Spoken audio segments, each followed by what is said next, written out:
A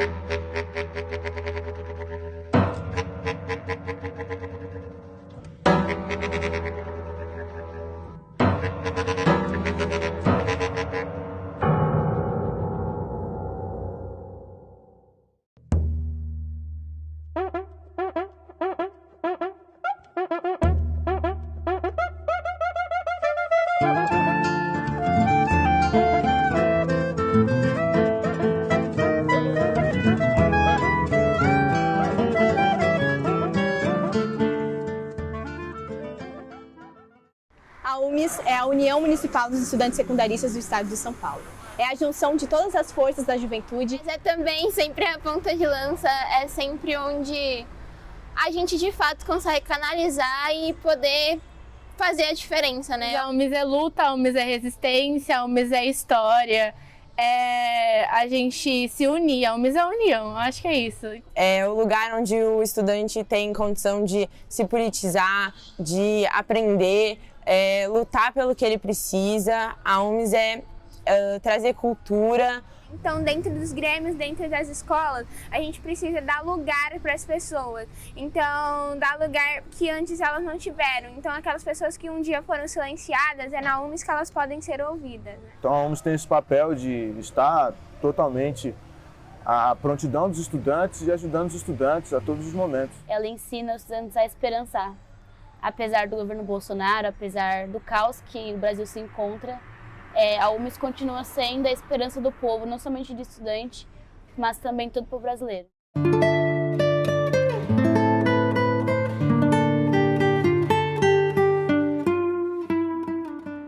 Bom, eu sou o Ulisses, né? Eu sou coordenador dos projetos da UMES aqui, né?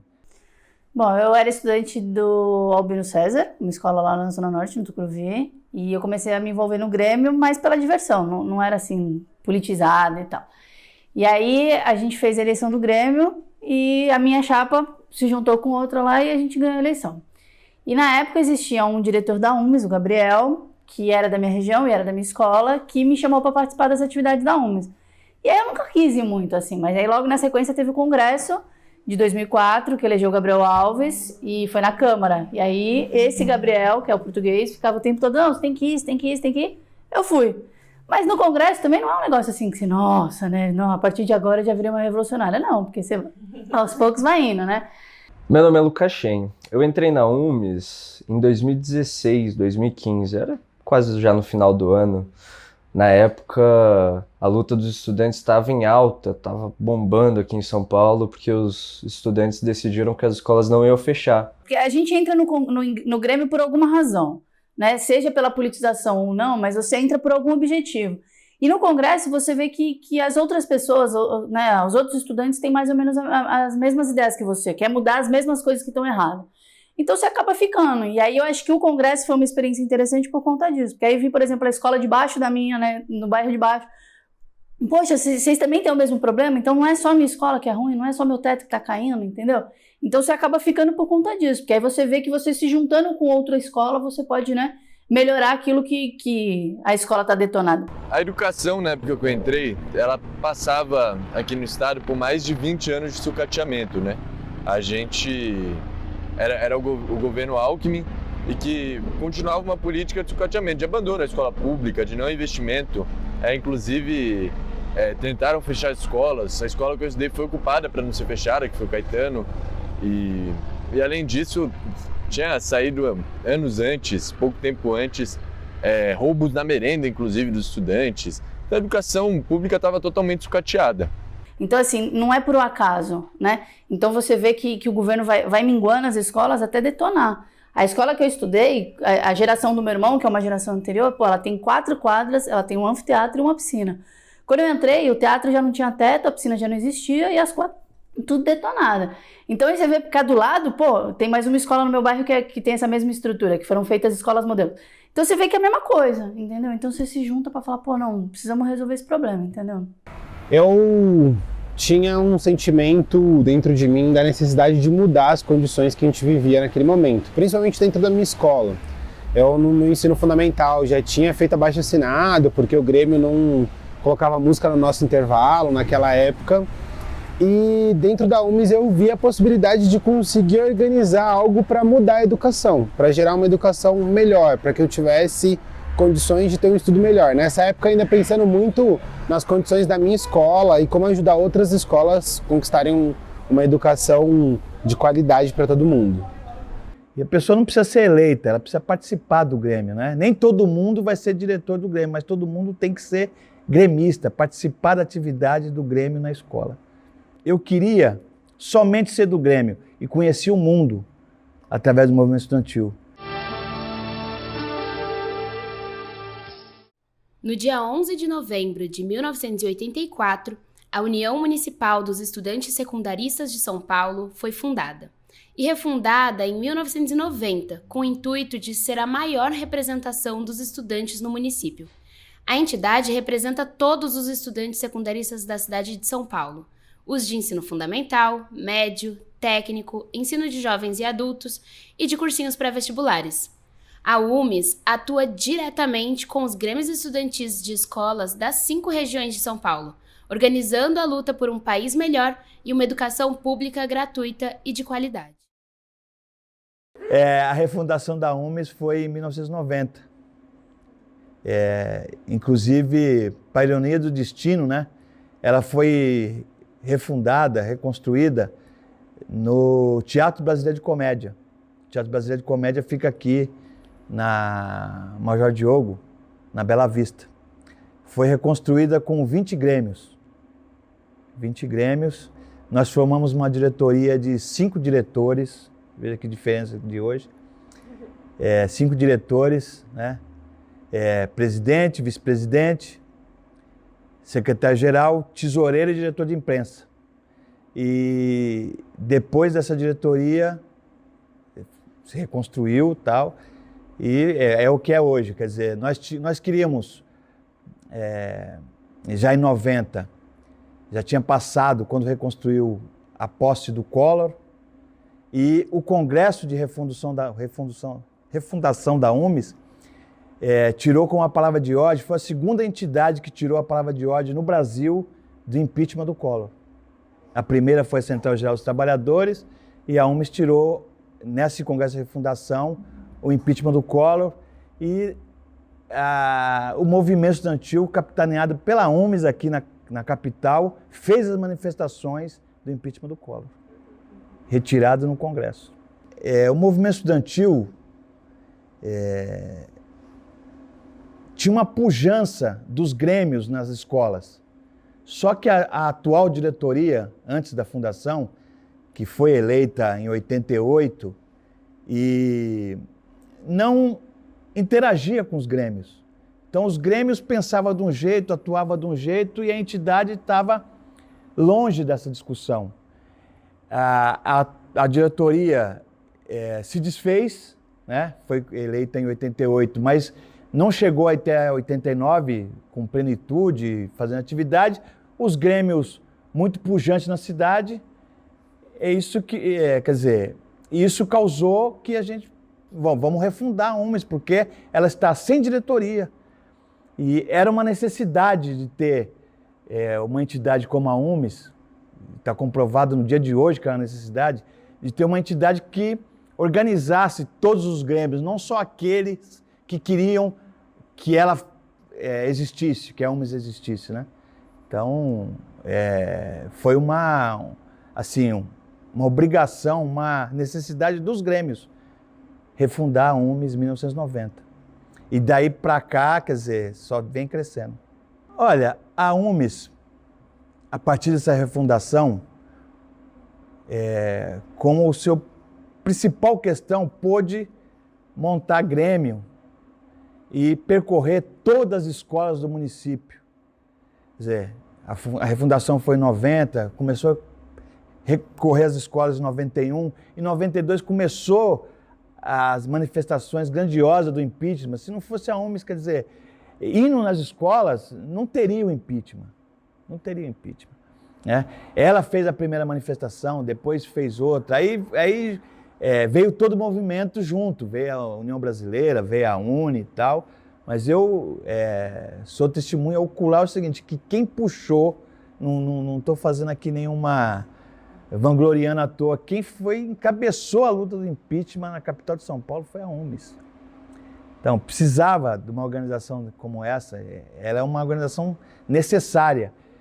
E se você for ver a história de lá para cá, também quem refundou a UMES em 90, só queria fazer o movimento estudantil e hoje nós estamos aqui dentro de um teatro da UMES que tem atividade desde 1994 até agora ininterrupta. Parou por conta da pandemia, mas já passou aqui por esse teatro centenas de artistas, já passou aqui por essa plateia aqui mais de 2 milhões de espectadores.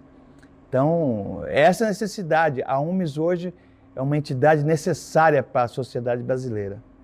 A sociedade brasileira não pode abrir mão, pensar que não viver sem uma entidade como a UMES, que vai fazer 37 anos de história, né? E tem muita coisa a contar, muita coisa a fazer ainda.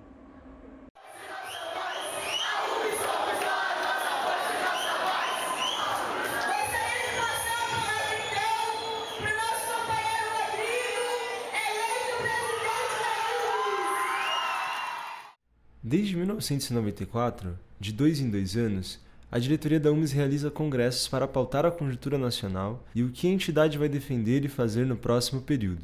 Os congressos reúnem milhares de jovens para eleger a nova gestão da UMES, que vai organizar essa luta nos 2 anos seguintes. Eu fui para o primeiro congresso da UMES em 85, no terceiro congresso da UMES. Eu tenho a honra, inclusive, de participar de todos, do terceiro até o último 2020. No congresso de 2004, eu fui para o congresso como delegada da minha escola e 2 anos depois eu já virei presidente. Então foram 2 anos muito intensos até virar presidente. Então eu já assumi região, eu já assumi responsabilidades e foi indo. A gente participou de várias movimentações. No nosso próprio congresso da UMES, em que eu fui eleito em 2018 diretor da UMES, a gente já conquistou uma série de reformas dentro de várias escolas. Lá no congresso, onde teve a presença do governador do estado, que na época era o Márcio França. Era uma época muito conturbada. A gente estava fazendo manifestação atrás de manifestação. Como sempre, a UMES está reivindicando alguma coisa, né? Muita luta e o congresso é uma coisa única. Você olha a energia dos estudantes, todo mundo ali, 1000 estudantes no único lugar.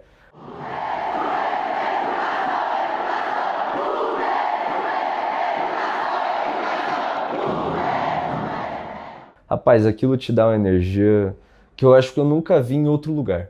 Essa que é a coisa legal do congresso. Então eu lembro de olhar ali o congresso da UMES e tinha gente de tudo quanto é canto, quando a gente recebe a notícia de que foi confirmada a participação do governador do estado de São Paulo. Na época o Márcio França participou do nosso congresso. Então a gente olhou para o governador e falou, olha, precisa dar uma ajuda para os estudantes das escolas técnicas. E ele, na antessala assim, do palco, para ele fazer um discurso para os estudantes, falou, pode crer. Ligou para o pessoal e falou, nós temos que garantir um projeto para os estudantes de escola técnica para poderem receber um auxílio, ajuda para eles poderem estudar. Porque muitos estudantes entravam na ETEC e não conseguiam se manter justamente porque não tinham condição de se manter dentro da ETEC, de comprar os materiais e de ter permanência mesmo dentro da ETEC. Porque naquela época, a primeira coisa que mais de 1000 estudantes reivindicaram isso durante o nosso congresso. O governador subiu para o palco e, como eu estava falando, naquela época as escolas estavam muito ruins. Passaram por algumas reformas recentes e está um pouquinho diferente, mas estava muito, muito ruim mesmo. Fazia muito tempo que não tinha as reformas necessárias. E a gente falou, governador, né? Pessoal aqui, todo mundo tem uma reivindicação diferente. E a gente conseguiu reformas. Uma reforma da coisa que os estudantes que estavam no congresso achavam mais importante reformar para a sua escola. Então teve gente que achava que o mais importante era reformar o telhado, que estava todo quebrado. Teve gente que achou que eram as paredes, entre outras coisas, laboratório, quadro e tal.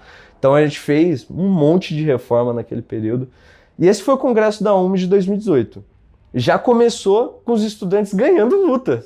Foi muito legal, todo mundo animado e pronto para seguir em frente, para fazer o trabalho cultural, esportivo, mas também para fazer as reivindicações necessárias. E aí eu lembro de alguns congressos assim que eu também viajei para ir, sempre era assim super legal, né? Aquela coisa, a gente ficava 2 dias no ônibus, o ônibus sempre quebrava, e aí chegava lá, tinha aquele nervoso para falar, né? Se o pessoal gostava de te botar, né, na berlinda, né?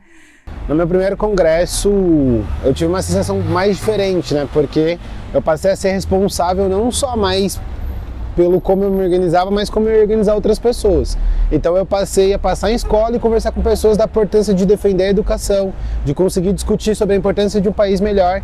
Enquanto isso, eu, que era um menor de idade, precisava convencer o pai dessas outras pessoas que também eram menor de idade da importância delas participarem dessas coisas. E a minha mãe com essa dúvida, né? Mas como assim? Meu filho passou a participar de uma entidade, e o que ele está fazendo? Por que ele está indo para a manifestação? Ele não vai se machucar? Então, durante todo esse processo, foi muito interessante, muito importante para o meu crescimento enquanto pessoa.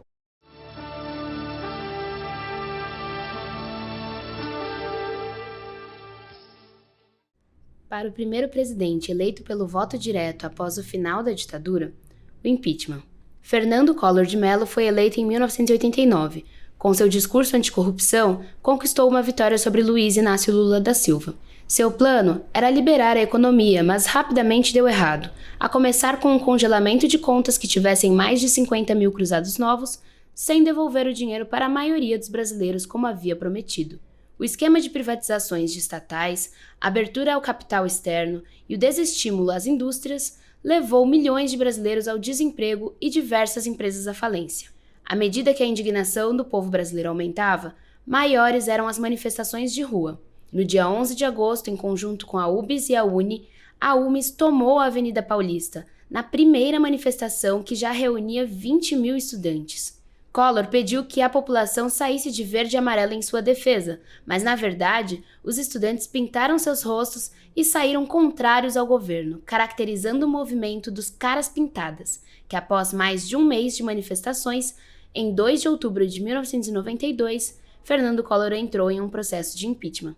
O movimento é até hoje um símbolo de resistência e de mobilidade do povo em uma democracia. Era um período de muita efervescência, né? A gente vinha, né, até 1985, né, debaixo de uma ditadura já bem pelas tabelas, já não era mais, mas ainda era uma ditadura, ainda prendia pessoas, ainda tinha toda uma digamos assim, um sentimento autoritário, uma visão autoritária no país que a gente estava derrubando, né? Que vinha desde a década de 60, tinha gente se opondo, mas vai crescendo, e na década de 80 já era um negócio insustentável, né? Tentamos as diretas já, aí veio o governo do Sarney. Não conseguimos a eleição direta, mas conseguimos um civil na presidência da República, que já era um grande avanço. Aí foi um período atribulado e tal, que tinha um sentimento, pô, mas eu quero mais. Né? Aí veio a eleição seguinte, a do Sarney, né, onde as questões democráticas elas estavam basicamente resolvidas, mas as questões econômicas do país continuavam muito ruins. Né? E eis que ganha o Fernando Collor de Mello, né, com um discurso de caçador de marajás. A propaganda dele era quase um super-herói, assim, né, que ia resolver todos os problemas de corrupção e tal, não sei o quê. Pouco tempo depois se descobre que a campanha eleitoral já tinha sido um mar de corrupção. E logo em seguida, primeira semana da eleição dele, ele começou a fazer medidas impopulares, né? Então, sequestrando poupança das famílias, abrindo mercado para produtos estrangeiros, coisas que o Brasil produzia, mas ele abriu o mercado para produtos estrangeiros e tal.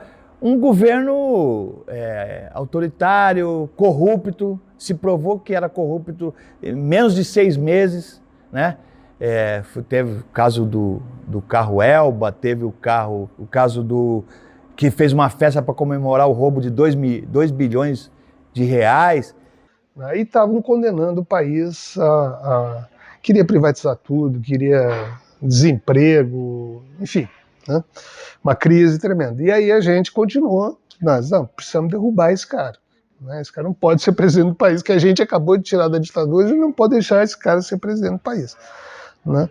Aí começamos o movimento do impeachment, foi um movimento que começou muito cedo, né? O governo do Collor foi um governo curto, porque 2, 3 dias depois dele tomar posse e decretar o confisco do dinheiro de todo mundo, a gente já estava na rua pedindo impeachment dele. Então, os estudantes que sempre lutaram, independente de entidade, mas com uma entidade como a UMES, em favor da educação pública de boa qualidade, não via no Collor essa política de ele transformar o Brasil, de ter uma boa educação. E puxamos a manifestação do impeachment. Eu não tinha vivido nada igual, e muita gente da minha geração também não tinha vivido, né? A gente sabia de histórias de manifestações anteriormente, na época da ditadura, né? A manifestação de 100 mil lá em 68, mas as manifestações do impeachment foram muito grandes, pujantes. Chegamos a ter aqui em São Paulo 1 milhão de pessoas na rua. Não só estudantes, mas toda a sociedade, né? E a gente, assim, sempre com a esperança que ia dar certo o impeachment. Mas até a última hora não sabíamos que ia dar certo. Que a tarefa de impeachment um presidente não é fácil. Você tem que, como hoje, né, fazer uma grande frente de todos os partidos, de todos aqueles que querem bem para o Brasil, independente de sua cor partidária, para tirar um corrupto na época, né? Mas fomos vitoriosos.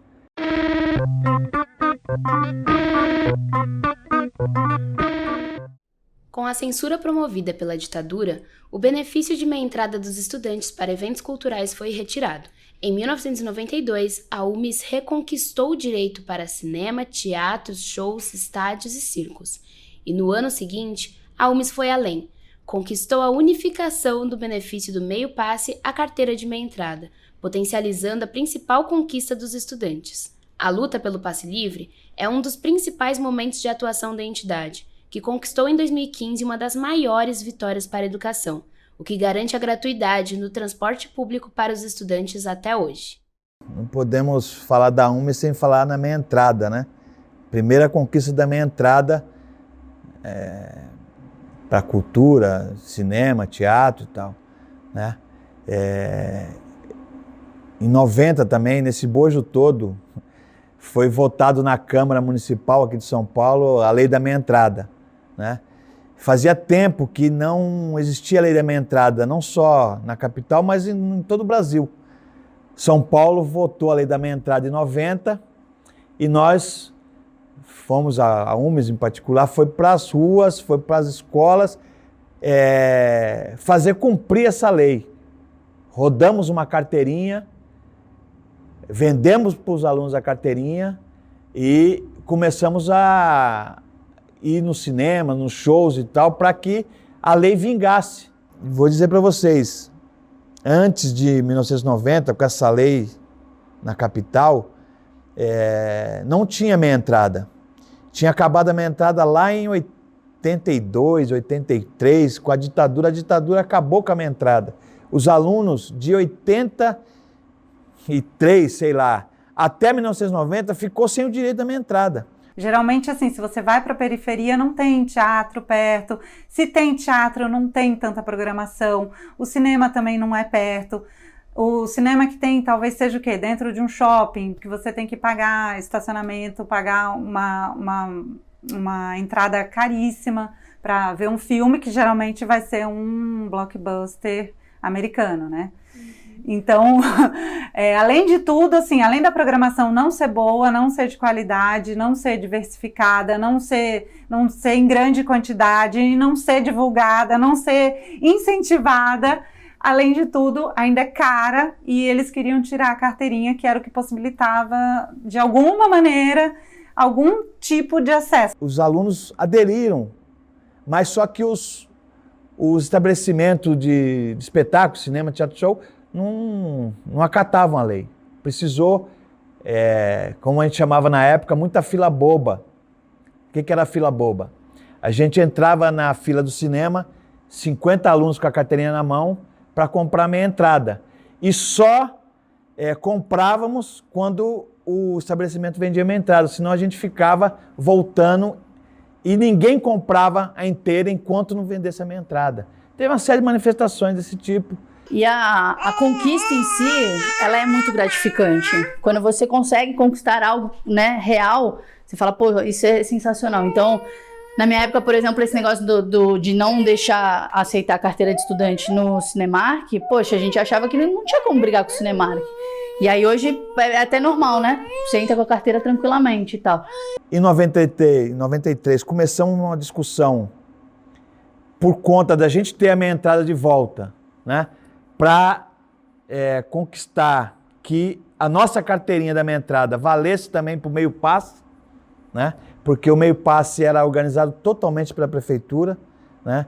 E naquela época o número de pessoas que pegavam a carteira de meio passe era muito pouca, né? A prefeitura tinha uma certa dificuldade para que todos os alunos adquirissem a carteira, né?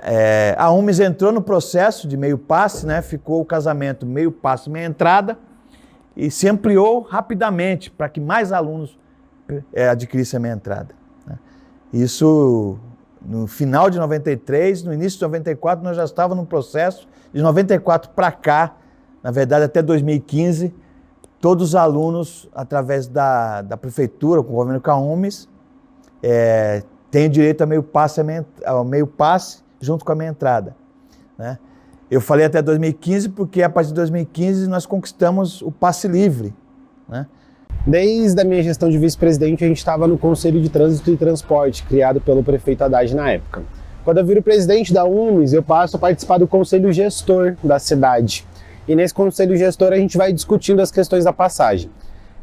Nessa época foi oferecido um nível de aumento, uns 20 centavos, e a gente começa a discutir com o prefeito sobre qual é o problema dessa demanda na cidade. A UMES começa a fazer uma série de estudos do que significaria essa passagem para cada uma das famílias. Então, na época, o meio passe, que era o que existia, ele equivalia a quase R$800 por ano para cada um dos estudantes matriculados numa escola que precisasse do passe. Então, a gente estava falando de uma mãe, em média, que tivesse 2 filhos, que gastava R$1.600 para poder manter o filho acessando o direito. Nesse momento, começam as manifestações de ruas contra o aumento da passagem, e nesse processo a gente vai pressionando cada vez mais o prefeito. Tanto a UMES de São Paulo, quanto a União Paulista, quanto a UEE, que eram as entidades representativas dos secundaristas e dos universitários. Quando a gente começa a discutir o passe livre com a prefeitura, a gente começa a demonstrar a importância e o que isso significava. Nessa época, a gente consegue apresentar a necessidade do passe livre, da manutenção do meio passe para os estudantes que não tivessem acesso ao passe livre, porque em algumas cidades que existia um passe livre, era retirado o meio passe, e de como esse passe livre também precisava estar atrelado à meia entrada. Quando a gente consegue fazer essa conquista, que é muito grandiosa, em uma série de discussões, a gente ainda precisa aprofundar mais a luta, porque os próprios estudantes do ensino técnico público não estavam guardados com esse direito. Então, depois de uma grande manifestação, uma grande construção dos estudantes na rua, os estudantes conseguiram se organizar e demonstrar a importância de conseguir garantir o passe livre para cada um dos estudantes. E hoje, se o estudante de escola pública ou o estudante de escola particular, mas de baixa renda, tem direito ao passe livre, foi graças a essas manifestações e essa conquista que já tinha sido tirada dentro do Congresso da UMES. É importante tudo isso que hoje, desde aquela época até hoje, a carteirinha de meia entrada banca toda a estrutura que o movimento estudantil faz. Ou seja, se nós precisarmos de um panfleto, a carteirinha que banca. Se nós precisarmos de consertar, pôr cadeiras novas aqui no teatro, a carteirinha que banca. Se nós precisarmos contratar tudo que a UMES precisa os alunos que compram a carteira da UMES e com esse dinheiro a UMES banca suas estruturas. A gente fez o Querem Bater Minha Carteira, que eu falei para vocês, que era uma peça que ficava em cartaz de quinta a domingo e vinham as escolas para assistirem. E era uma peça que falava da história da carteirinha. Então contava a história da carteirinha do estudante, que é uma conquista do estudante. Segura, minha gente, esse lance é genial. Tô entrando com um projeto que é a nossa salvação. Pra acabar com essa folga de carteira meia entrada. Volta tudo ao que antes era, todo mundo faz carteira. Vira uma esculhambação. A silagem, essa gentalha. E o estudante é que é o canalha. E depois é que virar um golpe de misericórdia, acabar com as entidades faturando a carteirinha. Uma grana que era nossa e na mão desses fuinhos só se volta contra nós com pecinhas e canções, vídeos e publicações. No Congresso da UMES de 1994, foi aprovada a criação do Centro Popular de Cultura da UMES, o CPC-UMES. O cineasta Denoá de Oliveira foi convidado para organizar o Centro Popular, já que ele integrou o CPC-UNE até o incêndio da sede em abril de 1964, realizado pela repressão da ditadura. O ano 1999 é marcado por diversos acontecimentos. Um dos mais importantes foi a inauguração do Teatro Ampliado e Reformado com o nome de Teatro Denoá de Oliveira, em homenagem ao cineasta que faleceu em 4 de novembro de 1998. O secundarista sempre foi muito sonhador, né? Mas algum poeta já disse o seguinte: quando se sonha junto, o sonho vira realidade. E muitas coisas virou realidade no movimento estudantil a partir da UMES, né? A gente sonhava que algum dia ia ter um teatro, e a UMES tem um teatro. A gente sonhava que algum dia a UMES ia fazer curso de teatro, ia passar filmes. Hoje nós passamos filme. Então, quer dizer, não foram sonhos em vão. Sem cultura não existe civilização, né? Não existe sociedade. A cultura, ela é basicamente tudo que a gente faz, são os nossos saberes populares, é o que a gente come, é o jeito que a gente conversa, é a nossa língua, é o jeito que a gente constitui a sociedade, né? Então a cultura tem uma importância muito grande. E a cultura está muito ligada à educação. A cultura não sai da educação, é o contrário. A educação sai da cultura, né? Quando o Cabral chegou aqui no encontro dos povos, né, ele não encontrou escola, ele não encontrou nenhum sistema educacional, mas ele já encontrou uma cultura riquíssima. É um trabalho profissional, né? E aí era uma entidade estudantil, eram jovens, né? Então a gente foi atrás de pessoas que sabiam, que já tinham esse conhecimento, inclusive o Denoá. Olha, se é uma coisa que eu aprendi muito com... Denoá era uma pessoa extremamente generosa, né? Era um profundo conhecedor da cultura brasileira, uma pessoa com uma experiência de vida e de trabalho excepcional. Ele conviveu com os maiores mestres aí dessa época toda, né? Ele vem falando com você de igual para igual, legal e tal, e tentando passar a experiência dele, tentando fazer com que você aprenda, te escutando e tal. Então isso é um negócio assim, excelente, não só para mim, mas eu acho que para todo mundo que passou por esse trabalho e tal, para os estudantes que estiveram aqui. Então, a partir dessas conversas iniciais e tal, né, o Denoá meio que diz assim para o pessoal: tudo bem, mas a gente, para fazer um trabalho decente, tem que ter um teatro. Né? Bom, 3 meses depois tinha um teatro aqui embaixo na sede. Né? Era uma sala grande e tal.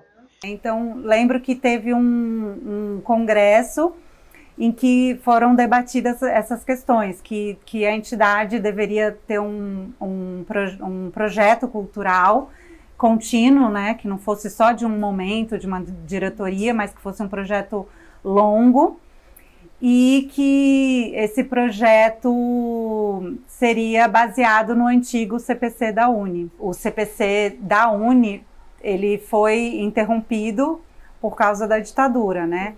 Quando eles estavam estreando o teatro novo deles lá no prédio da UNE, a ditadura, no dia do golpe, o primeiro lugar que foi atacado foi o prédio da UNE, e ele foi bombardeado, foi incendiado.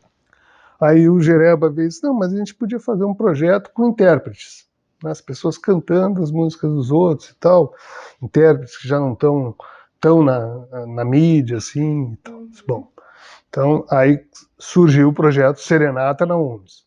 Desses projetos musicais, aí começaram vários casos, eu tenho um disco pronto para lançar, mas não tem como fazer e tal, não sei o quê.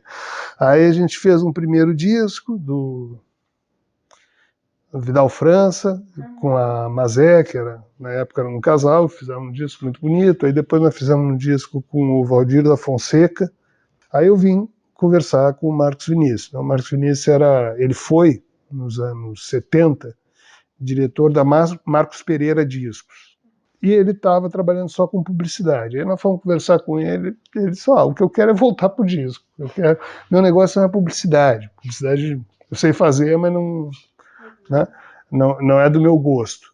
Aí a gente transformou o que era uma iniciativa de fazer alguns discos, assim, tentar vender de mão em mão, ou em lugares alternativos, realmente numa gravadora. Né? A gente tem um Centro Popular de Cultura que já fez muita coisa, várias apresentações culturais com diversos artistas, Dona Ivone Lara, Beth Carvalho, Belchior, Elomar, vários artistas geniais da cultura brasileira, e a gente precisa resgatar isso e firmar isso, porque a UMES tem que ser um espaço que pulsa cultura. Não é à toa que a gente está fazendo curso de teatro, não é à toa que a gente tem a nossa capoeira, não é à toa que a gente tem as nossas mostras de cinema, como eu falei aqui, porque a educação e a cultura andam lado a lado. Esse é o nome do cinema, é proposital. Cinema com partido veio justamente na mesma época que o governo federal, junto com alguns abobalhados pelo Brasil, estavam dizendo que a escola não tem que ter partido. E não é partido político A ou B, é partido de tomar uma decisão. É isso que você não pode ter na escola. Na prática, a escola sem partido do Bolsonaro era a escola do partido do Bolsonaro. Era a ideia dele, é isso que ele queria colocar pra gente. A gente falou, não, pera lá, essa coisa tá errada, vamos sacanear. E fizemos toda uma luta para derrotar a escola sem partido, porque os estudantes têm que debater, têm que pensar coisa diferente, tudo bem. A cultura é a realidade brasileira, entendeu? Se você for... E a cultura popular é a realidade brasileira porque a realidade é feita pelo povo, né? Então, é muito importante, assim, é uma questão muito importante. Então, a partir do momento que a gente entendeu isso, a gente nunca mais deixou de lado, assim, essa luta cultural. No individual, é uma coisa assim, que você acaba, através da cultura, conseguindo pensar com a própria cabeça. E no plano nacional, é um jeito da gente pensar com a nossa própria cabeça, e não com a cabeça dos outros países.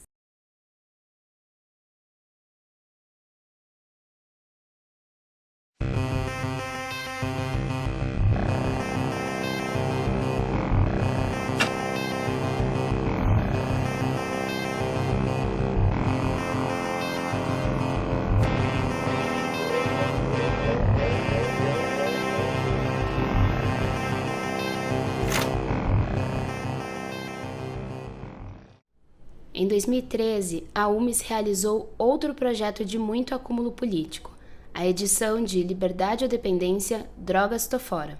Em parceria com o Ministério da Saúde, o projeto inclui a realização de sessões de debates, filmes e redações com o intuito de conscientizar os estudantes com ações de prevenção e combate ao consumo de drogas. Eu acho que cada um dos projetos eles integram a nossa concepção de educação de forma diferente, né? Então, a educação tem a função de formar um cidadão crítico. E é o que a UMES começa a discutir, é o que você precisa para ter esse cidadão crítico. Então, quando a gente entra para dentro de uma escola, com uma diretoria da UMES, com 16, 17, 18, 19 anos, para discutir o que a droga pode causar na sociedade, pensando nessa concepção de que droga tem sim público-alvo, que droga tem sim uma motivação de existência, e que agora que a gente está vendo com uma legalização em vários lugares, que ela inclusive é forma de ganhar dinheiro, você conseguir discutir isso dentro de cada uma dessas escolas, da Zona Leste ao Extremo Sul, você consegue gerar justamente essa crítica de que para que serve isso de fato, por que isso é oferecido para mim. E fazer isso, inclusive, com o Ministério da Saúde, que nessa época, inclusive, tinha algumas linhas contrárias às nossas, foi muito importante, para poder, inclusive, gerar para o estudante esse processo de discussão. São cerca de 265 milhões de reais destinados ao projeto, de recursos próprios da Petrobras e da Lei de Incentivo ao Esporte, até 2014. Desde 2010, a UMES realizou 3 edições dos Jogos Estudantis da cidade de São Paulo, o GESP, em parceria com a Petrobras. O objetivo é claro: GESP é o incentivo às práticas esportivas e a demonstração da importância do estudo e da realização do esporte para a formação dos estudantes. Fazer um projeto de esporte no momento onde você discute e consegue entender como o esporte pode ser salvador, inclusive, para vários estudantes, e a gente tem uma série de exemplos de estudantes ou de jovens que conseguiram passar a ter mais acesso por conta do esporte. Até hoje a gente tem isso dentro do nosso país, também foi muito importante. E mais legal do que isso, que não era só um campeonato, né? As modalidades que receberam patrocínios são as que mais precisam, ou das que mais precisam, porque são modalidades que têm uma história recente de difusão no Brasil, ou algumas delas com pouca tradição no Brasil, e esse suporte vai ser fundamental para que nós possamos difundir cultura esportiva, difundir o conhecimento dessas modalidades, mas, sobretudo, apoiar atletas que desenvolvem atividades nessas modalidades. Junto com esse projeto, você precisava recolher uma série de materiais recicláveis para poder se inscrever, e os próprios times tinham que fazer o debate com o resto dos estudantes da importância do esporte. Esse projeto eu participei da primeira, da segunda e da terceira edição, e na terceira edição eu já era o presidente da UMES. Esse campeonato garantia que a escola ganharia bolas que ela não tinha, que ela ganharia um novo uniforme que ela não tinha, que ela teria a discussão da importância do esporte para a formação desse cidadão crítico que a gente tanto discute. Atualmente, nós temos o Cruzeiro do Roberto Carlos, como um dos mais conhecidos.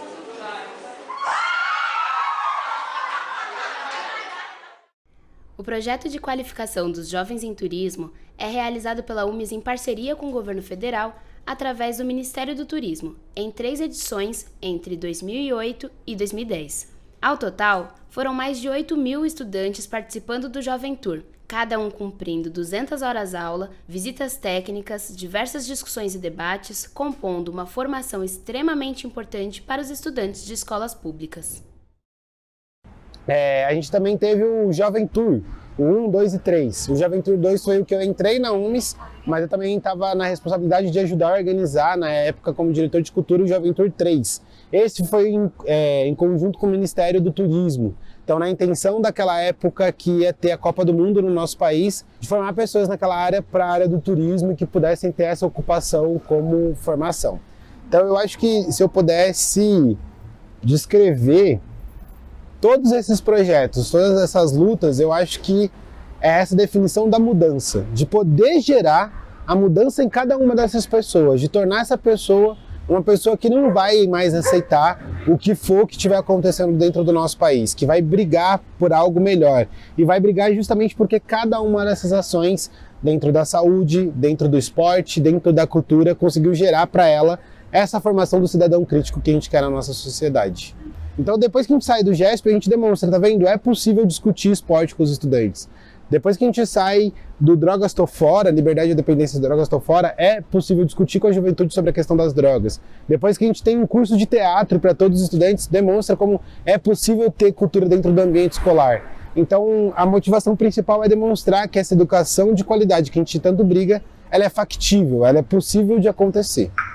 Em conjunto, a gente teve atividades na área da cultura, então tinha o cinema, o Cineclube na UMES, nós tivemos peça de teatro, então eu sou da época dos Azeredos mais o Benevides, eu sou da época do Santa Joana dos Matadores. Então, além dessas atividades que foram a capoeira que a gente levou para as escolas, então a gente passou a rodar com as capoeiras dentro das escolas. Então, assim, são vários projetos que eu conseguiria lembrar assim de forma muito fácil, mas eu acho que se eu fosse dividir, eu acho que seriam entre projetos que a UMES realizou em conjunto com as escolas, a própria capoeira, a possibilidade de usar o anfiteatro para uma série de coisas, e esses projetos que a gente estruturava junto com o Ministério, então que a gente conseguia essa verba através de ter como projetos com os ministérios. Hoje é o Dia Nacional do Estudante. Em todo o país, secundaristas saíram em passeatas e fizeram manifestações, combinando questões regionais e a defesa da democracia. Eles querem uma escola pública de qualidade e gritam pela saída do presidente interino. Frio e vento gelado no vão livre do MASP. Mas às 8 da manhã já estavam todos ali. A União Municipal dos Estudantes Secundaristas de São Paulo, UMES, foi a primeira a chegar. Em 1827, foram criados os primeiros cursos superiores de Direito do Brasil, em São Paulo e Olinda. E 100 anos depois, o dia passou a homenagear os estudantes brasileiros. Exatamente 10 anos depois desse centenário, dia 11 de agosto de 1937, já era fundada a União Nacional dos Estudantes, a UNE. A data tornou-se um marco na luta do movimento estudantil e há décadas, estudantes secundaristas e universitários fazem dele um dia nacional de mobilizações em defesa da educação. O dia 11 de agosto é um dia histórico. A entidade sempre mobilizou os estudantes para lutarem por uma educação melhor, para celebrar o que já conquistou e para denunciar os descasos que está tendo na educação.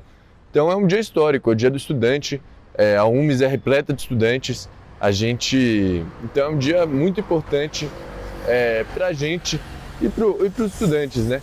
É uma data importantíssima de luta, onde a gente sempre tem pautas para reivindicar, para a gente conseguir ter uma educação melhor. E isso daí vem à tona, os estudantes se mobilizam e vão às ruas sempre lutar por uma educação pública, gratuita e de qualidade. Alves Cruze, escola de luta, Fernão Dias, escola de luta, todas as escolas, escola de luta, fica preparado que se fecha nós outubro. No dia 23 de setembro de 2015, o rumo das escolas públicas e do movimento estudantil estava prestes a mudar completamente. A Secretaria de Educação anunciava que realizaria uma reorganização da rede estadual do ensino, afetando 311 mil estudantes e 74 mil professores. A UMES, em repúdio às medidas tomadas pelo governo, iniciou uma série de protestos de rua. No dia 9 de novembro de 2015, os estudantes tomaram uma nova decisão. Começariam a ocupar as escolas com risco de fechamento, como fizeram na Escola Estadual de Adema, no ABC. A primeira na capital foi o Fernão Dias, na Zona Oeste. Após 20 dias de ocupações, pelo menos 200 escolas já estavam lotadas de estudantes, que faziam mutirões de limpeza, segurança e alimentação. No dia 4 de dezembro do mesmo ano, o governo suspendeu as medidas de intervenção no ensino público. A vitória dos estudantes foi extrema. Essa história demonstra que a organização e a luta dos estudantes é implacável. Os estudantes derrubaram a reorganização e o secretário de Educação. É bom e é importante lembrar que essas ocupações acontecem porque o governo apresenta uma reorganização escolar.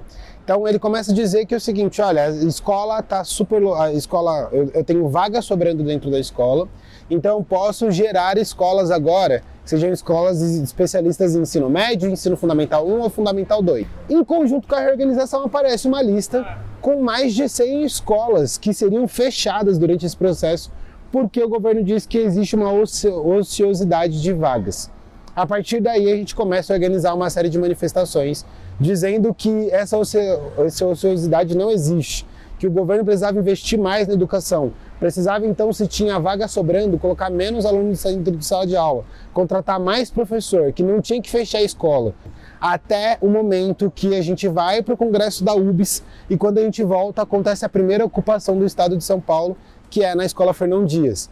A diretoria da UMES inteira, inclusive, toma a decisão que o primeiro passo que a gente precisa fazer é apoiar que essa ocupação continue existindo e garantir que a escola não invada essa ocupação. Então toda a diretoria da UMES chega direto do congresso da UBS, que era em outro estado, e vai direto para a ocupação do Fernão Dias, acompanhada desse processo. E ali tem uma virada. A gente passa a ocupar a escola porque a gente entende que se a gente não ocupar a nossa escola, vão fechar a nossa escola.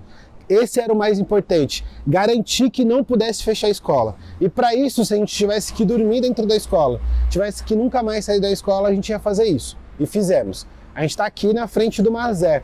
O Mazé foi uma das escolas, inclusive, a serem ocupadas durante esse processo. A partir daí, começam a estourar uma série de ocupações pelo estado de São Paulo, de escolas que vão sofrer a reorganização, de escolas que vão fechar e de escolas que estão apoiando todo esse processo nessa intenção. A Secretaria do Estado, desde esse primeiro momento, já passa a ser covarde. Então ela passa a chamar cada escola de forma individual na tentativa de negociar com que essas escolas se desocupem ou não se ocupem.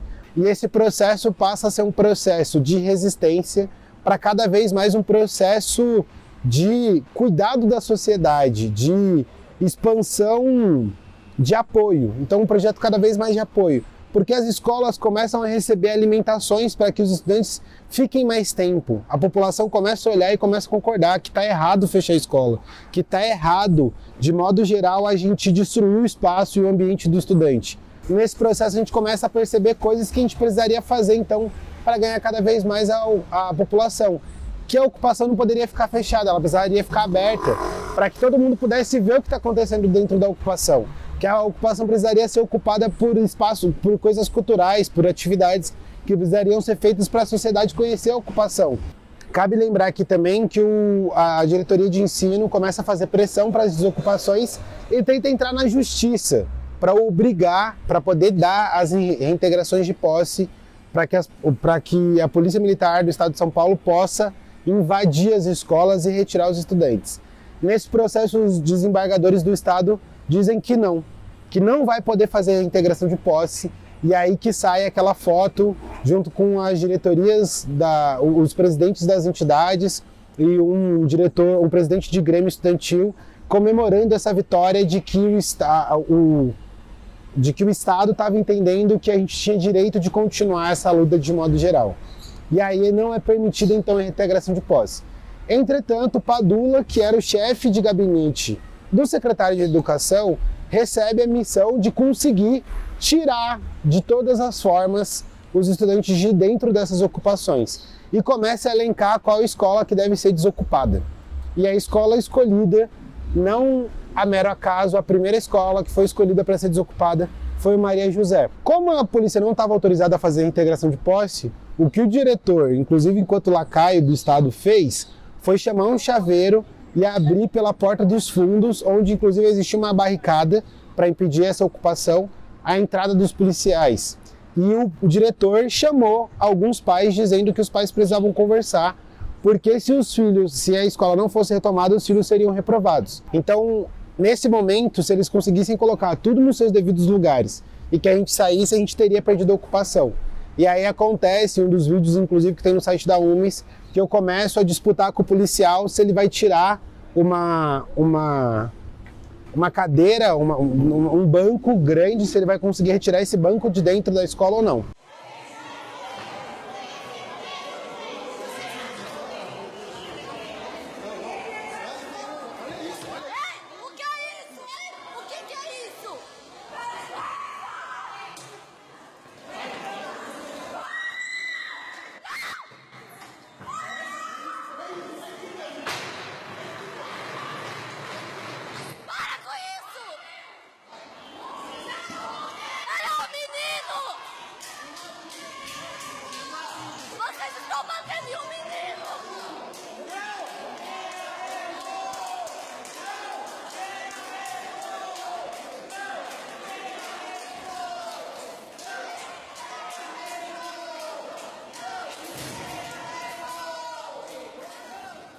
Nesse momento, inclusive, a nossa decisão é sentar no chão e todo mundo dar os braços para que a polícia não conseguisse retirar um estudante por vez.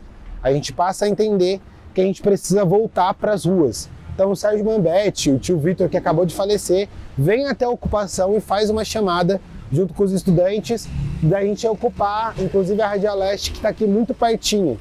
Então a gente passa a voltar a fazer trancaço de rua e fazer uma série de manifestações de rua junto com a ocupação. Em seguida sai uma notícia de como que está a popularização do nosso governador da época, o Alckmin, e logo depois é demitido o secretário de Educação e é suspendida a proposta de reorganização escolar. E aí que se dá esse processo da vitória, do ocupar e resistir, e agora a gente começa a rediscutir a importância de ir desocupando essas escolas e normalizando cada um desses processos de retomada do nosso espaço que a gente nunca perdeu. Eu luto porque tem que lutar. lutar, né? A verdade é que as coisas não estão fáceis desde sempre, assim, né? O povo brasileiro, desde sua origem, né? Antes mesmo da colonização de fato, a gente tá na luta. Então, o momento que a gente vive agora, com o governo Bolsonaro, a gente precisa lutar mais ainda. E é por isso que eu luto. Eu luto porque eu vim de escola pública, muitas dificuldades, não só minha, quanto dos meus amigos, da minha trajetória, em toda a minha vida. Se a gente não perceber que alguém precisa lutar, as coisas não vão acontecer. Então é lutando que a gente consegue emancipar a mulher, é lutando que a gente consegue acabar com o racismo, com a homofobia, é lutando que a gente tem espaço nessa sociedade, espaço para ser humano também. E a gente sabe que quando a gente reúne todas as forças, que a gente reúne todos os pensamentos da juventude, a gente consegue transformar o nosso país. Porque eu quero que os meus filhos ou até as pessoas que virão depois de mim tenham um Brasil diferente. Eu luto porque eu acredito que o ser humano é capaz de evoluir e de mudar. Eu luto por todas aquelas pessoas que não tiveram a oportunidade de lutar, que não tiveram a oportunidade de estar aqui no meu lugar. Eu luto por mim, por você, pelos meus pais, pelos seus pais, por todos os brasileiros do nosso país. Estou aqui para lutar por cada um daqueles que se foram em meio a tanta negligência e negacionismo. Eu luto porque eu sinto que a luta é uma necessidade. Como diria, né? Você ser jovem, você não ser revolucionário, é uma contradição genética. Eu luto porque eu acredito que vamos conseguir um Brasil melhor através da UMES de São Paulo.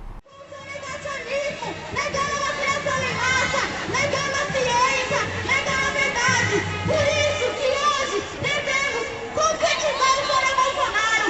Por isso que hoje devemos lutar pela vida do povo. Lutar por 500 mil vidas que foram perdidas por conta do seu fascismo, por conta do seu negacionismo, que vem ceifando a vida do povo brasileiro. Por isso que hoje precisamos lutar fora Bolsonaro pela vida do povo. Fora Bolsonaro pela vida daqueles que já morreram. Apesar das mulheres serem maioria na sociedade, suas necessidades não são atendidas desde a escola. Por isso, necessitam da representação por uma entidade estudantil como a UMES. Na verdade, as próprias estudantes são aquelas que sofrem muito com a opressão e a desigualdade e não à toa são a maioria nos grêmios estudantis. Como será que foi para as mulheres que passaram pela entidade ao longo da história? O movimento estudantil sempre discutiu muito, lógico, guardando as devidas proporções, uma coisa de 1990, uma coisa agora de 2020, mas sempre discutiu muito a participação das mulheres, né? E as mulheres, as secundaristas no caso, né, sempre atuaram bastante dentro das escolas. Era difícil as secundaristas, né, as jovens mulheres secundaristas irem para a rua ou ir para um congresso no outro estado, né? Sempre foi maioria, elas no movimento estudantil, mas elas se limitavam a ficar dentro da escola. Acho que estamos avançando para as secundaristas hoje ser diretores da UMES e poder, inclusive, fazer atividade não só fora da escola, mas em outros estados. Então, isso é uma vitória. A participação das mulheres no congresso é muito mais difícil. Porque aí também, por exemplo, quando eu estou com um problema em casa, aí é o seguinte, eu tenho 2 filhos, eu vou falar para a mulher me ajudar a cuidar das coisas de casa, eu não vou falar para o homem. Na minha casa foi assim, a vida inteira, entendeu? Quem ajudava minha mãe nas coisas sempre fui eu, meu irmão é do mundo, entendeu? Então é o seguinte, se tivesse um congresso, e aí é o seguinte, a minha mãe precisasse fazer alguma coisa, eu não ia para o congresso. Então foi muito difícil nesse sentido. Então a gente precisa garantir com que os espaços sejam acolhedores, mas também que a gente tenha uma rede de apoio muito grande. E não é um processo simples para nada, entendeu? Bom, eu acho que a principal conquista é o fato de, depois da minha gestão, houveram outras 2 mulheres presidentes da UMES na sequência. Então, a Ana, que foi diretora de cultura, e na gestão da Ana formou-se a Priscila também. Então, faziam muitos anos que não tinha uma mulher na presidência da UMES. A última tinha sido a Claudinha em 94. Então, eu acho que a participação das mulheres na política não é um processo fácil, certo? Porque a gente precisa se impor de uma forma sutil, porque senão a gente é considerada histérica. A gente precisa fazer com que a sociedade entenda que a gente tem dificuldades peculiares. Então, eu lembro que a primeira vez que eu assumi o congresso da UMES, que eu assumi foi em junho. Aí, em junho, você meio que tira férias, né? Você trabalhou pra caramba. Aí, julho, quando eu voltei, aí a primeira coisa que acontece foi que, eu tinha uma atividade muito importante e eu tive uma cólica, assim, fenomenal. Eu sempre tive muitas crises de cólica. vocês terem ideia, eu pari e eu achei que a dor era menor. Pra vocês verem. A situação foi muito difícil. Então, eu precisava lidar com a situação de que na atividade eu não ia aguentar ir. E eu realmente não ia. Então, eu deitava e ficava estirada, entendeu? E a tia daqui, a dona Fátima, fazia muito chá pra mim. Eu tomava muito chá, mas não resolvia. Então, é o seguinte, você tem que lidar com determinadas coisas que a sociedade, em geral, não lida, entende? Como você vai explicar que eu não posso ir numa reunião se eu tô caindo de cólica, entendeu? Então, coisas como essa. E aí você precisa se impor sem ser histérica. Então, eu sempre falei muito alto, por conta disso, para tentar me afirmar. E aí você vê que as pessoas às vezes não levam você a sério e você precisa se impor de uma forma. Então a roupa que você veste, ela lida muito com isso, como você quer que as pessoas te enxerguem. Então às vezes você acha até, né, pô, eu fui presidente da OMS em 2 anos, eu acho que eu não vim de vestido nenhuma vez. Porque eu sei que a calça era uma forma também de me afirmar. Hoje em dia as coisas vão, né, mas eu não entendeu? Era uma forma isso. Então a forma de você falar, a forma de você se portar. Então eu tinha que ler muito, estudar muito, porque as pessoas precisavam saber o seguinte, que eu tenho capacidade de lidar com isso, então eu precisava ser mais do que a média. Então eu acho que por isso que foi um período tão curto, de eu entrar na OMS até virar presidente. Então a gente só vai construir realmente uma sociedade que é mais justa, que é mais igualitária, se as mulheres participarem colocando o seu ponto de vista. Porque é o seguinte, é muito fácil a gente falar que os homens são capazes de resolver os nossos problemas, mas na verdade eles não vivem essa contradição, entende? Quem vive somos nós. Então é o seguinte, como que eu vou falar sobre o desafio da maternidade, sobre o acesso à educação, porque a educação para a mulher a gente vê de forma diferente, né? Então assim, desde o primórdio da discussão da sociedade, a participação da mulher, ela já é fundamental no sentido disso, se a gente quiser construir uma sociedade que seja justa, a participação da mulher, ela é fundamental. Então assim, eu posso querer defender a mulher sem ser mulher. A luta é essa. Só que quem vai entender das contradições são as mulheres.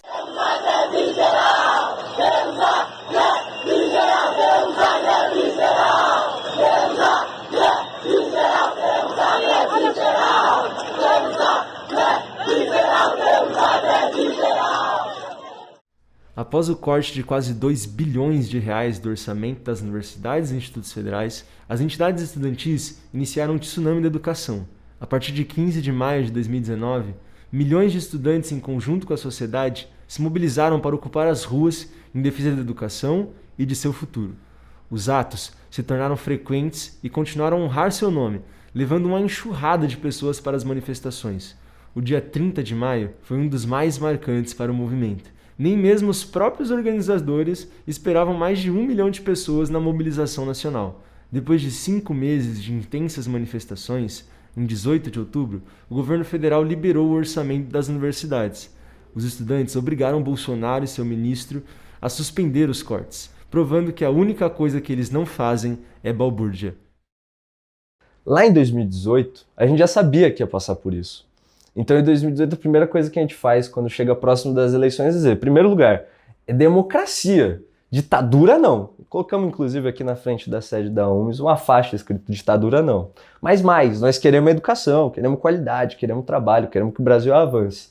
Então, a dificuldade foi entender como ia funcionar um governo que durante toda a história que ele passou, que ele continuou depois, foi se comprovando. Os estudantes estavam certos. Ele é um péssimo presidente. E a gente fez muita manifestação. Eu lembro que a primeira coisa que aconteceu assim que virou o ano, né, 2018 para 2019, foi combinar quando que a gente faz a primeira manifestação dos estudantes. E aí era difícil, porque não tinha muito o que dizer do Bolsonaro. Hoje a gente tem, o cara negou vacina, fez uma crise política, ameaçou a democracia, essa coisa toda.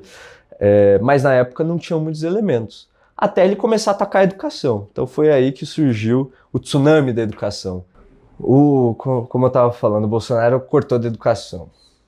Foi uma das primeiras medidas que ele fez. Ele fez duas, assim, logo uma atrás da outra. Ele cortou da ciência e fez um projeto para as universidades e cortou da educação geral, da pasta da educação. Então, a reivindicação, a gente fez até na época um adesivinho, que era o Bolsonaro mão de tesoura, né? Que ele estava saindo, tesourando tudo, cortando, picotando, destruindo a educação. Imaginem vocês, se a educação já não tinha condições, eu estava falando até então que em 2018 as escolas estavam capenga, caindo aos pedaços.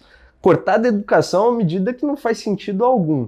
Isso não é só nas escolas estaduais, era nas escolas do Brasil inteiro, as escolas de responsabilidade do governo federal, por tudo quanto era canto tinha notícia de escola sucateada. Na primeira manifestação do Tsunami da Educação, a gente não usou carro de som. Existia... O pessoal achava que não tinha que sair, os estudantes achavam que tinham, e a gente juntou todo mundo para sair, vamos embora, vamos andar. Tinha 1 milhão de pessoas, sei lá quantas pessoas tinham no Brasil inteiro, e falamos, vamos andar pelo Brasil, vamos levar essa mensagem. Saímos aqui da Paulista, descemos ali a Avenida Brigadeiro, com a manifestação, todo mundo que estava na rua para dizer o que achava, né? E era muita gente, era a Paulista literalmente, da Consolação até a Brigadeiro inteira, capaz de ter passado uma quantidade de pessoas ali pela Paraíso e descendo a Consolação Avenida. E a gente olhou aquilo e falou, vamos aí e tal. Primeira coisa foi que quando a gente começou a andar, o pessoal foi atrás da gente, assim, os estudantes estão com a razão, tá certo o que eles estão fazendo, é isso aí. Então foi a primeira coisa, né? Só que eu não tinha muita dimensão do tamanho que tava essa coisa toda. Tô falando agora porque eu vi depois as imagens. Então a primeira coisa, ver o pessoal achando que a gente estava correto, foi a primeira lembrança que eu tenho. A segunda foi que na outra manifestação que a gente marcou, era no dia 30, foi lá no Largo da Batata, e o Largo da Batata é grande.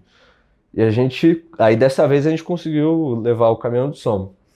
E a gente subiu no caminhão de som, assim, aí você olhava a manifestação e você não via onde terminava. Mas imagina assim, uma coisa que você olha pra tudo quanto é lado, tem gente concentrada na manifestação. O pessoal que tá lá tá na manifestação. Você olha pra um lado, tem gente. Você olha pra frente, tem gente. Você olha pro outro, tem gente. E mais uma vez o pessoal falando, os estudantes estão com a razão.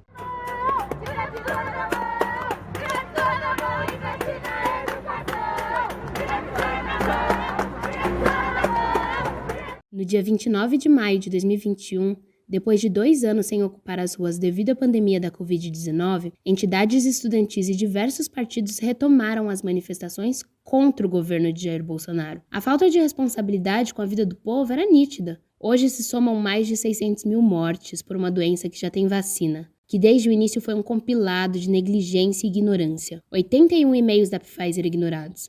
A Coronavac sendo negada, propina na compra de vacinas indianas, defesa da imunidade de rebanho e incentiva a cloroquina no combate ao coronavírus. E ainda por cima, a falta de oxigênio em Manaus. O país enfrenta uma das maiores crises econômicas. São 14 milhões de desempregados. São brasileiros na fila para pegar a sopa de osso. A gasolina e o dólar estão valendo quase a mesma coisa. E a carne já não faz parte da refeição de milhares de famílias. Nos últimos tempos, sofremos ataques constantes à nossa democracia. Manifestações com pedidos de intervenção militar, tentativa de aplicação do voto impresso, gerando insegurança mesmo depois de 25 anos de funcionamento exemplar das urnas. Sabemos que Bolsonaro não quer eleições. Ele utilizou o 7 de setembro e as manifestações a seu favor para dizer que não seguiria ordens do Supremo Tribunal Federal, e sim de seu povo, que, traduzindo, é a minoria negacionista que ainda o apoia. Cara, foi muito difícil, assim, olhar e falar, cara, o Brasil que a gente estava lutando para ser diferente entrou por um buraco, uma saída que não é a solução na realidade. Não é uma saída que vai levar a lugar nenhum, vai levar, inclusive, para um lugar pior. O Bolsonaro, ele quer acabar com a democracia do país. Tudo que ele faz é para acabar com a democracia. Esse é o projeto dele, instaurar um caos e conseguir emplacar aqui um governo ditador dele e da família dele. Se a gente não unir todo mundo, o Bolsonaro vai se agarrar nessa esperança e continuar governando o Brasil, ou melhor, desgovernando o Brasil, bagunçando tudo e continuar do jeito que tá. Ele vai apostar no caos. Se a gente não tiver, assim, condição de juntar todo mundo, ele vai pegar esse que não se uniu, vai se agarrar nele e fazer com que ele cause uma confusão grande o suficiente para ele continuar no poder. É assim que é a cabeça do Bolsonaro. Para ele fazer o quê? Fez reforma da Previdência, ele acaba com as florestas do nosso país, com as nossas riquezas naturais, entrega tudo ao estrangeiro. Fez o preço de tudo se elevar, é o preço da gasolina, o preço do gás de cozinha, o preço da carne, que é uma coisa que a gente comia, que é uma coisa cultural do brasileiro, né? Que o brasileiro comia 5, 3 vezes na semana, se come uma é muito. Até o preço do frango, nem o frango mais dá mais para comer. A gente vê cenas de pessoas comendo osso, comendo restos por não ter dinheiro para comprar uma comida decente. Foi provado que ele mata mais que o vírus. Chegamos a 600 mil mortes e 4 a cada 5 mortes poderia ter sido evitada se o Bolsonaro apostasse na ciência, apostasse na vacina, mas o que ele fez foi justamente apostar no negacionismo, fazer corrupção em cima da vacina, apostar na cloroquina.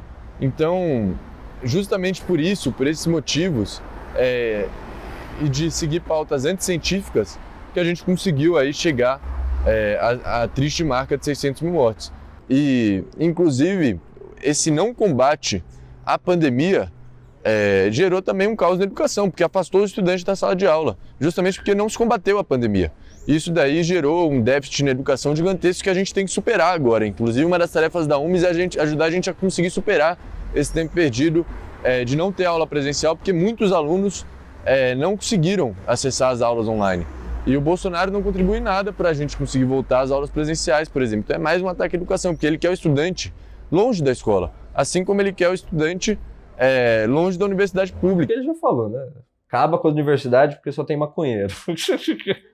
Educação, universidade, que produziu pesquisa, que desenvolveu ajuda para a vacina existir agora durante a pandemia, tem muito mais a oferecer para o Brasil do que o Bolsonaro. Então a gente tem levado muitas bandeiras, né, do Brasil para os atos, estendido faixas gigantes na Paulista com o verde e amarelo, justamente para também dar esse tom para mostrar que o Brasil é nosso e não do governo Bolsonaro, que o fascismo não pode ficar com esses símbolos que são da nação. E tudo que o Bolsonaro representa e tudo que ele faz é contra a nação, então ele não pode ficar com o verde e amarelo. O verde e amarelo é dos estudantes, assim como a gente nos Caras Pintadas pegamos o verde e amarelo para derrotar o Collor, a gente tem que pegar o verde e amarelo também de novo para derrotar o Bolsonaro. Bolsonaro, a juventude tem um recado para você. Apesar de você, estamos vacinados.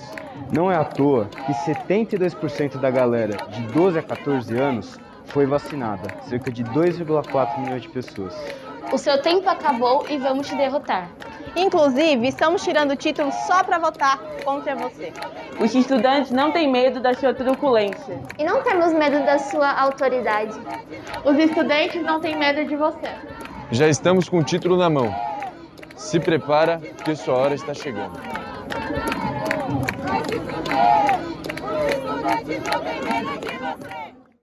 A capital de São Paulo possui cerca de 300 mil jovens e pelo menos 73% deles reprova o governo de Jair Bolsonaro.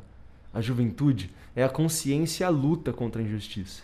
Somente 18 mil jovens da cidade possuem um título de eleitor e poderiam contribuir para a queda do genocida. Vista a necessidade de defender a democracia e derrotar Bolsonaro, a UMES inicia a campanha de alistamento eleitoral, defendendo que todo estudante esteja com o título na mão.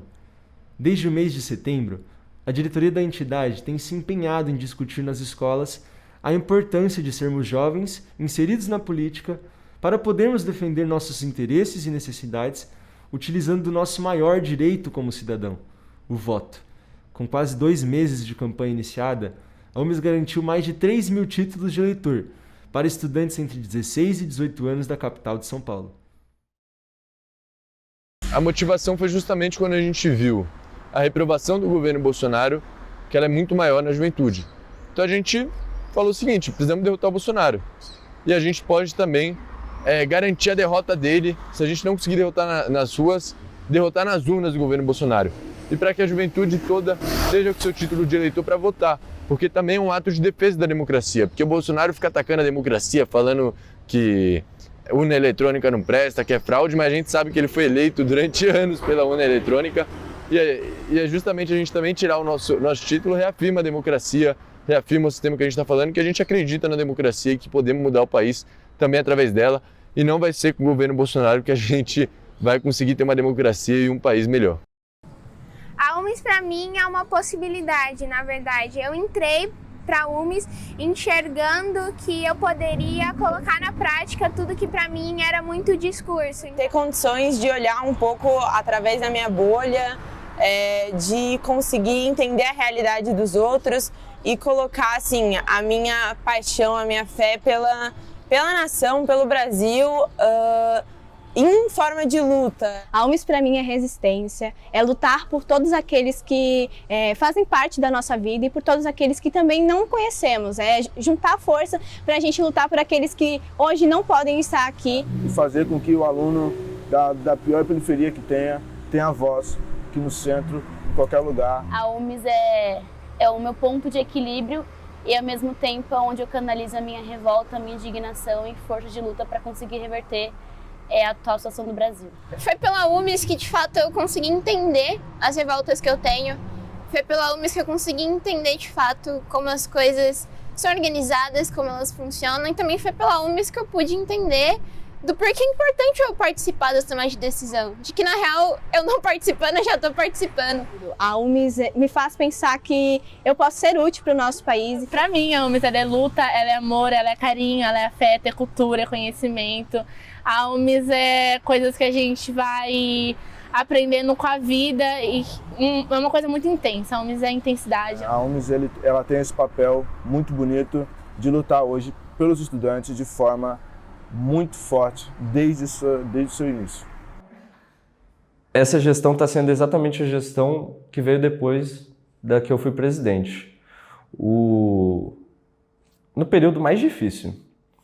Se existe um período mais difícil da história do Brasil, é esse durante o governo Bolsonaro. E dentro desse período mais difícil da história do Brasil, tem um período que é muito difícil. É online, é a distância, no meio da Covid, ou seja, as pessoas não podem ter contato. As pessoas estavam morrendo de saudades de se abraçar e não podiam, porque corriam risco de se contaminar. No meio da crise econômica, no meio dos ataques à democracia, no meio de toda a dificuldade, a pandemia, ou melhor, o pandemônio que eles estavam passando no Brasil. Mas não desista. E eu acho que a grande forma de a gente conseguir mudar realmente a situação que a gente vive é buscar o coletivo, entende? Então buscar o apoio em outras pessoas, porque vai estar difícil para todo mundo, entende? Só que se a gente pudesse apoiar uns nos outros, é o que a gente vai fazer para sobreviver. É muito importante que estejam todos na luta. A UMES é de todos, a UMES é de todo mundo. E cabe muita gente aqui dentro. E a gente já é muito grande. E a gente pode ser ainda maior. Tipo, quem já viveu muito assim, tipo, não tá tão interessado em como que vai ser o futuro, entendeu? Porque, já vivi, tô velho, 100 anos, assim, agora vocês que se virem. Mas o jovem, ele tem interesse em fazer com que o futuro seja melhor. Porque tá na mão dele, assim, é uma questão do jovem, né, a transformação. É por cada um de nós que nós vamos conseguir realmente garantir aquele Brasil que a gente quer tanto, que vai ser um Brasil mais igual, vai ser um Brasil mais humano, vai ser um Brasil sem racismo, um Brasil sem machismo, um Brasil sem LGBTQI+, homofobia, um Brasil sem essas desigualdades. Vai ser por conta de cada um de nós que estamos dispostos a fazer uma mudança diária que a gente vai mudar o mundo. Se tudo que a gente fez valeu, mais vale o que vocês vão fazer. Durante esses quase 37 anos de fundação, muitas pessoas passaram pela nossa entidade. Aqui estiveram apenas algumas que nos ajudaram a contar nossa história. Muitos estudantes participaram de nossas atividades, campanhas e projetos, compondo a luta estudantil e ocupando as ruas de São Paulo por uma educação pública e de qualidade. O que vocês assistem hoje não é nem a metade de tudo. Este documentário é uma homenagem a todos aqueles que passaram pela diretoria da UMES e a todos os estudantes que nos permitem a vitória de sermos gigantes. Por um amanhã melhor, 30 de outubro de 2021. UMES!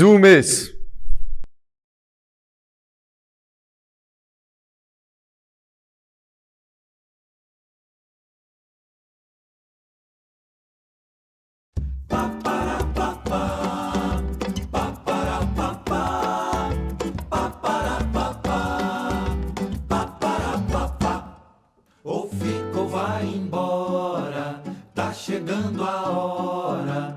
Tem que ser raçudo, calça de veludo com tudo de fora. Tem que ter memória pra mudar a história de quem tá nesse clima que nem sai de cima nem desincorpora. Fica ou vai embora, tem que ser agora. Tem que resolver, depende de você, cada dia piora. Quem diz que a luta é em glória já entra sem vitória. Você tem que saber que a luta é pra valer, brincadeira tem hora. Se eu cobrar de você e você me entender, nossa vida melhora. Já cansei de dizer e repito, porque sempre é na nossa mão que essa bomba estoura.